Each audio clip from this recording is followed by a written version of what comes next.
والصلاة والسلام على سيد الأنبياء والمرسلين وعلى آله وصحبه أجمعين. والصلاة والسلام عليك يا سيدي يا رسول الله وعلى آله وصحبه يا سيدي يا حبيب الله. والصلاة والسلام عليك يا سيدي يا نبي الله وعلى آله وصحبه يا سيدي يا نبي الله. الصلاة والسلام عليك يا سيدي يا خاتم المعصومين وعلى آله وصحبه يا سيدي يا خاتم النبيين. اللہ جل جلالہ کے فضل و کرم اس کی توفیق سے مشکات المصابیح جس کے شاعری شیخ عبدالرحمن السیوطی علیہ رحمۃ الرحمن اور انہوں نے اس کی شرح لکھی جس کا نام ہے اشیاۃ اللمعات.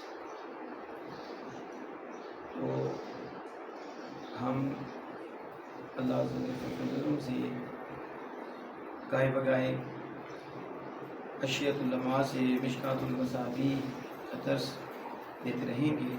اللہ جل وعلا ہمیں حدیث پاک کا علم نصیب فرمائے، حدیث پاک کا فہم نصیب فرمائے اور آمنہ کی راہ صلی اللہ علیہ وسلم کی قابل محبت نصیب فرمائے اور حدیث پاک کے اس نور کو لے کر عمل اور اس پاک کی پہنچانے کی بھی توفیق عطا فرمائے. اور اللہ پاک اپنے محبوب کریم صلی اللہ علیہ وسلم کے صدقے سے میرا سینہ روشن فرمائے، زبان پاکیزہ اور صاف فرمائے اور جیسا اس کا حق ہے ویسے ہی مجھے آگے بیان کرنے کی توفیق عطا فرمائے. مشکات المصابیح شرح اشیاۃ اللمعات. پہلی حدیث پاک قال المصنف عن عمر بن الخطاب رضی اللہ عنہ قال قال رسول اللہ صلی اللہ علیہ وسلم انما الاعمال بالنیات.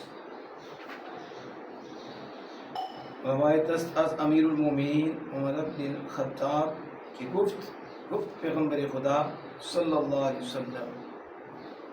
حضرت عمر بن خطاب امیر المومنین رضی اللہ تعالیٰ عنہ سے روایت ہے کہ آپ نے کہا کہ پیغمبر خدا صلی اللہ علیہ وسلم نے فرمایا انما الاعمال بالنیات. بنیت اعتبار کردار ہا و قبول بدرگاہ حق تعالی و تقدس.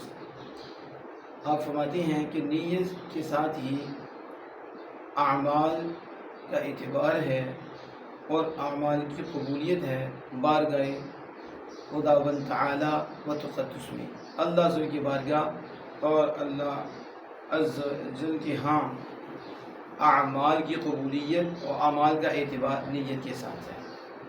مگر با نیت ہائے در اکثر روایات و اشر این چنی آمدہ و در بعض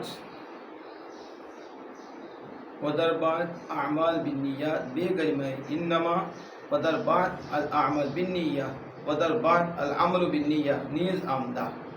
اب شاہ صاحب فرماتے ہیں کہ ان کی نیتوں کے ساتھ یہ جو لفظ آیا نیت ہائے ان کی نیتوں کے ساتھ اکثر روایات میں اور زیادہ مشہور روایات میں اسی طرح آیا، یعنی بالنیات اعمال کی نیتوں کے ساتھ. اور بعد میں یہ آیا الاعمال بالنیات بے کلمہ انما. وہاں تو آیا انما الاعمال، لیکن مطلب بعض روایات میں انما کے بغیر بھی آیا. اور بعد میں الاعمال بالنیہ، بعد میں یہ روایت آئی اعمال بالنیہ یعنی نیات بھی نہیں آئی بالنیہ. اور بعد میں العمل یعنی اعمال جمع بھی نہیں آئی العمل بالنیہ، عمل بالنیہ بھی آیا ہے. وہ مقصود و مراد از ہما این عبادات یکی است، یعنی ہیچ عمل قلب و قالب با عقص و ترک و قول و فعل و عبادات و عادات بے نیت مقبول و معتبر نبوت ثواب بداں